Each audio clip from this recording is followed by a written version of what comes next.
Fala, meu querido aluno! Seja muito bem-vindo a mais uma aula. Nessa aula eu vou te ensinar os alinhamentos com o DisplayFlex, então bora direto pro código. Aqui eu tô com o código da nossa última aula, onde você já aprendeu a utilizar o DisplayFlex, e agora a gente vai intensificar o nosso conhecimento sobre o DisplayFlex. Vou tirar todas essas divs aqui, então a gente só ficou com essas três divs. Eu vou diminuir um pouco o tamanho delas, para elas não ocupar tanto tamanho assim na minha tela. Então, apenas 100px está ótimo. Aqui não funcionou, porque aqui eu estou falando que a altura mínima dela deve ser 100px, né? Ela está bem mais do que 100px ali. Então, aqui eu tenho que trocar para width. Então, vou alterar também a altura dessas mesmas divs, para elas não ficarem tão grandes. Beleza. Agora, só para a gente entender. A nossa div preta, que é essa aqui, a gente está definindo ela como preto bem aqui, beleza? Na verdade, esse atributo de color é aplicado a todas as divs, mas aqui a gente sobrescreve os atributos largura, altura e cor, por isso que só essa div aqui fica preta, beleza? Aqui a gente está declarando ela como DisplayFlex e Flex Direction Row, mas como a gente já viu, a gente pode ocultar isso aqui, porque por padrão o Flex Direction já é Row, ou seja, já é lado a lado, e não um em cima do outro, beleza? Agora eu vou te ensinar a alinhar usando Flex horizontalmente e verticalmente. Primeiro, vamos começar horizontalmente. Para você alinhar os seus elementos filhos, você usa o atributo Justify Content. Por exemplo, aqui eu vou usar o Justify Content Center. Atualizei, salvei, atualizei minha tela e veja que agora eu tenho a minha div preta e todos os meus componentes filhos estão no centro.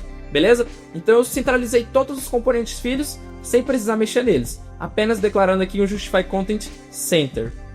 Além do Justify Content Center, a gente tem o Justify Content End, ou seja, no final, né, traduzindo do inglês end é final, então aqui veja que ele ficou no final do nosso elemento. A gente também tem o Justify Content Start, ou seja, no início. Além desse, a gente também tem o Justify Content Space Between. Olha só que interessante, o Space Between alinha os componentes bem separado, só que com o mesmo espaço. Esse espaço daqui até aqui é o mesmo espaço daqui até aqui, beleza? E se eu colocasse outros componentes aqui também, perceba que ele vai fazer o cálculo aqui e também vai funcionar. Os espaços estão iguais, beleza? Voltando aqui, também existe o Space Evening. Ele é igual ao Space Between. Ele alinha os componentes nos espaços iguais, porém o componente inicial e final não começam grudados na tela. Perceba que com o Space Between os componentes começam grudados na tela e com o Space Evening eles têm o mesmo espaçamento entre eles. Tá, por que eu tô te mostrando isso? Isso precisa mesmo aprender? Bom, eu sei que mostrando assim é muito código para decorar. Existem mais tipos de Justify Content, mas esses aqui são os mais importantes, que a gente mais vai utilizar. E deixa eu te mostrar porque que isso é sim importante. Eu vou vir aqui no meu YouTube e perceba logo aqui de cara que a gente tem este componente aqui.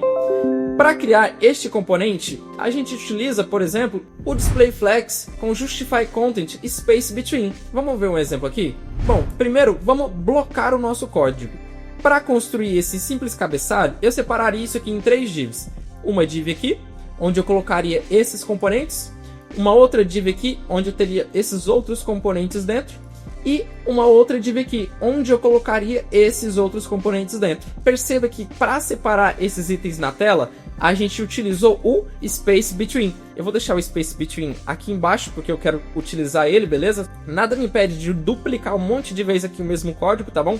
Mas só vai funcionar o último. Eu tô deixando isso aqui só para você decorar, mas entenda que o único que funciona é o último atributo que eu coloquei aqui, beleza? Salvei. Vou tirar também essa div aqui, para deixar apenas 3. E se eu atualizar meu código aqui, veja que a gente tem essa mesma blocagem aqui. 1, 2, 3 elementos. 1, 2, 3 elementos. 1 no meio e 2 nos dois cantos. Um elemento no meio, que é esse aqui, e os outros 2 nos cantos. Então perceba que é justamente dessa forma que a gente consegue alinhar os nossos elementos. Aqui eu te ensinei a alinhar com o Justify Content. O Justify Content alinha o seu item na horizontal e o Align Items alinha os seus itens na vertical. Então, por exemplo, eu vou deixar aqui um Align Items Center e você percebe que agora os meus itens estão alinhados no centro, verticalmente e horizontalmente. Só para deixar claro, esse atributo Align Items funciona sem o Justify Content normal. Veja que a gente também consegue alinhar ele em apenas um eixo. Mas tanto o Align Items quanto o Justify Content só funciona se a sua div for display flex, beleza? Aqui tá funcionando porque a div é display flex, mas se eu tirar isso daqui, ela já não funciona mais. Então, para deixar claro, justify content e align items só funciona com o display flex, beleza? Ah, e olha só um detalhe. Aqui no align items, ou seja, para eu alinhar ele horizontalmente, eu posso colocar também end. Eu alinhei ele aqui no final, ou também posso colocar o align start. Perceba que também funcionou.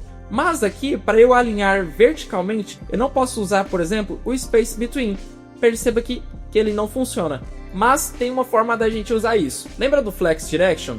Que a gente aprendeu na última aula, é o que vai definir se a sua div display flex vai ser do tipo row, ou seja, um ao lado do outro, que é como está funcionando, ou se ele vai ser do tipo column, ou seja, coluna, vai ser um acima do outro. Quando eu troco o meu flex direction para column, perceba agora que o meu justify contents, que antes alinhava os meus componentes horizontalmente, agora está alinhando os meus componentes verticalmente. Então, se eu tirar todo o align items aqui, perceba que o meu componente ainda está sendo alinhado verticalmente. Isso acontece porque quando você utiliza o flex direction, é como se você estivesse simplesmente substituindo o justify content pelo align items. Então, quando você utiliza o flex direction como column, o justify content não vai mais alinhar ele horizontalmente, vai alinhar verticalmente. E o align items não vai alinhar ele verticalmente, vai alinhar ele horizontalmente, beleza? A única diferença é isso. Se você usar o flex direction como row, ele aparece de um jeito, e se você usar ele como column, ele inverte o lado, beleza? Bom, espero que você tenha aprendido bastante. Eu quero que você decore isso, tente decorar todos os justify content. Eu sei que é difícil, mas praticando você decora rapidinho. E lembre-se também que lá no dicionário do programador você consegue tirar cada dúvida caso uma dessas palavrinhas fuja da sua mente, beleza? E para finalizar, para falar que você aprendeu mesmo, eu vou pedir que você faça esse site aqui. Tenta, bate cabeça. Às vezes você olhando assim pode parecer que você não sabe fazer, mas eu garanto que você já sabe tudo que é necessário. Então bate cabeça aí um pouco, que na próxima aula a gente vai fazer isso aqui junto, beleza? Muito obrigado, espero que você tenha curtido e nos vemos na próxima aula. Valeu!